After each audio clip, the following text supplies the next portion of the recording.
Welcome back. Thank you for staying with us. A security breach at the Government Information Service and NTN studios located at the Uanora House, Point Seraphine, happened sometime between the night of Wednesday, the 28th of October, and the morning of Thursday, the 29th of October.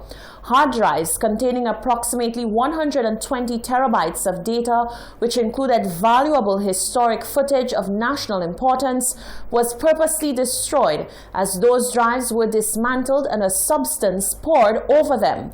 Technical editing bays at the GIS were also ransacked, and a DVR machine containing surveillance footage is currently missing.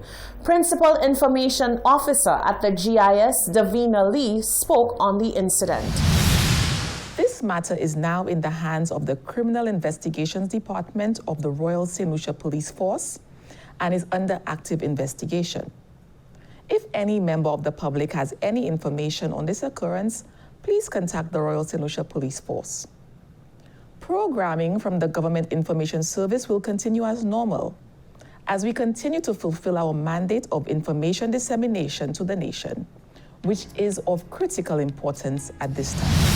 A Cicero shop owner whose establishment was recently robbed at gunpoint says something is fishy about the manner in which the crime took place. She says she suspects the incident was in no way spontaneous and was in fact planned.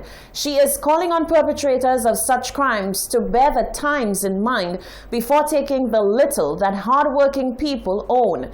In some cases, she says one might be better off just asking for help instead. Rochelle Gonzalez reports. Susie's one-stop grocery shop in Cicero was the target for thieves earlier this week, where the perpetrators made off with over $1,000 in cash as well as a mobile phone. The store's proprietor, Susanna Hippolyte Anatole, said in the 40 years plus since she's been running her business in the area, this is the first time that she has been robbed. She gave her account of the incident. I was upstairs sleeping on the chair. So while I was sleeping, I just hear my son call, "Mommy, Mommy," and I jump. He tell me something just happened there. I say, "What?" He tell me 2 fellas that just came in and robbed the shop with guns. I say, what is that? So I come down.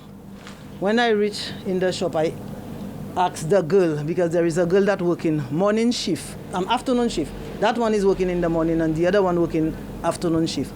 So I asked her, "Amanda, what happened there?" She tell me, "Miss Aldif, I don't know. I was in the storeroom taking some goods. And when I coming back from the window, I watch and I see like Kimbert looking at me straight, and there is a fella in the shop. So the fella just tell me, I was trying to run up back and call you, tell you there is somebody in the shop there. He tell me, "My girl, just come in. Come in. I don't come to kill nobody.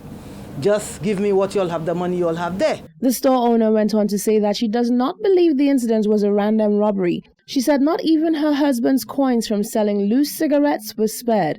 She said she believes that someone nearby knows what truly happened. I think that is a setup. A lot of people telling me like it's a setup.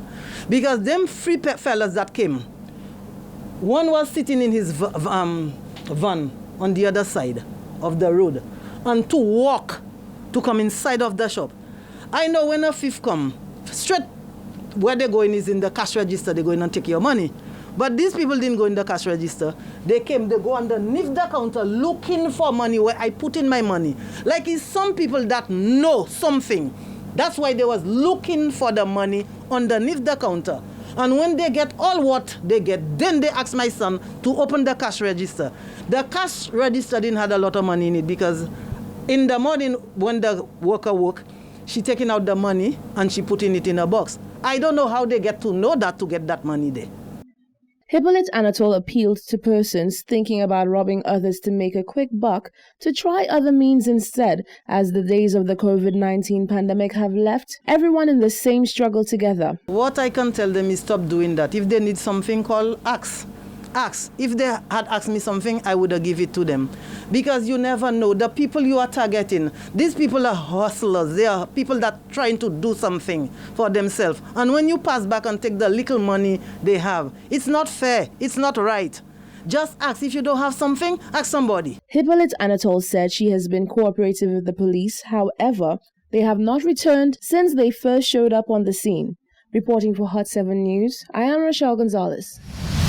By the account of the island's chief medical officer, Dr. Sharon Belmar George, the COVID-19 situation on island is not at a grave stage. According to her, with the vigilance and responsible action of all members of the public, the country can flatten the curve of this more intense second wave of COVID-19 and coexist with the virus, which researchers say is not going anywhere anytime soon. The second wave of COVID-19 in many parts of the world has proven to be more intense and has usually caused health officials to reintroduce tough protocols to curtail the spread of the virus. Two of Europe's biggest economies are reinstating some form of national lockdown as the continent confronts a surge in coronavirus cases and deaths. From Friday, people in France will only be allowed to leave home for essential work or medical reasons. Germany, meanwhile, is imposing a less severe national lockdown on Monday, where restaurants, bars, gyms, and theaters will all be closed. Here in St. Lucia, many have questioned why tough measures were introduced back in March when we had very few COVID-19 cases and are not being reintroduced now that the country has community spread and multiple cases are being confirmed on a daily basis. Could St. Lucia, even as a small island developing state, do more to contain the spread of COVID-19? Or are we simply not at a stage where COVID-19 infection is a grave matter? The island's chief medical officer, Dr. Sharon Belmar George, was in the hot seat on Wednesday night. She was asked to put the current COVID-19 spike into context. Is our situation grave? I wouldn't consider our situation grave, but I will say it's cause of concern. It is something that we have anticipated. We've been monitoring both on a global situation and also looking at our regional neighbors, and we know that everyone is going through their second wave, and the numbers are even higher as compared to the first wave when most persons were able to flatten the curve eventually.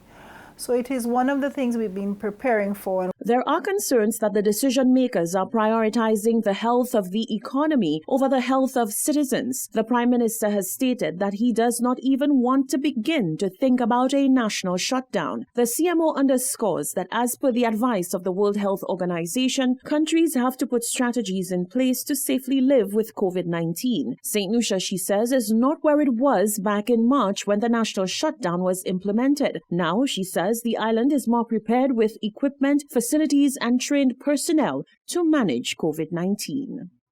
We are confident that we have put protocols in place for every single sector, which would allow us to be able to manage in a safe way while we manage cases, while we see a curve, while we see increases, that we're able to live responsibly and still not lead to a shutdown at every point, because we did note quite a few disadvantages as well to the continuous shutdown of the country.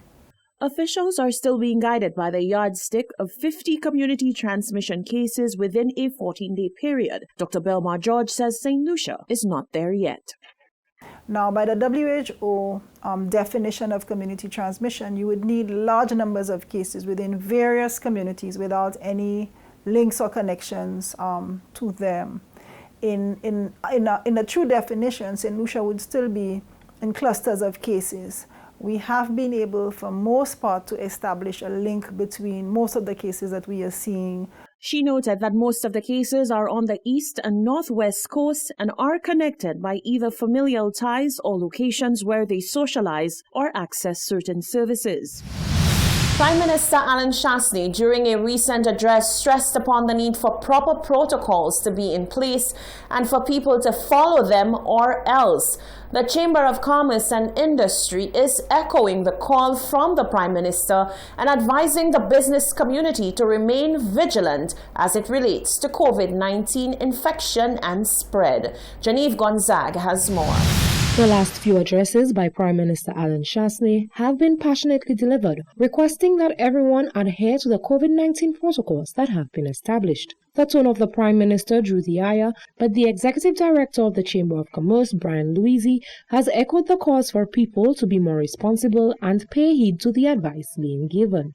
It may be necessary, yet we should also be pushing and asking St. Lucians to take responsibility for themselves and to show care and concern.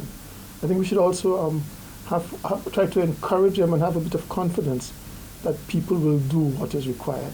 Louise says by now, people should have grasped the severity of the situation and do not need constant deployment of police to ensure compliance of simple things such as the wearing of masks when state resources could be used to fight serious crime. Louise says if individuals do not adhere to the rules now, the result may also be devastating for the entire economy.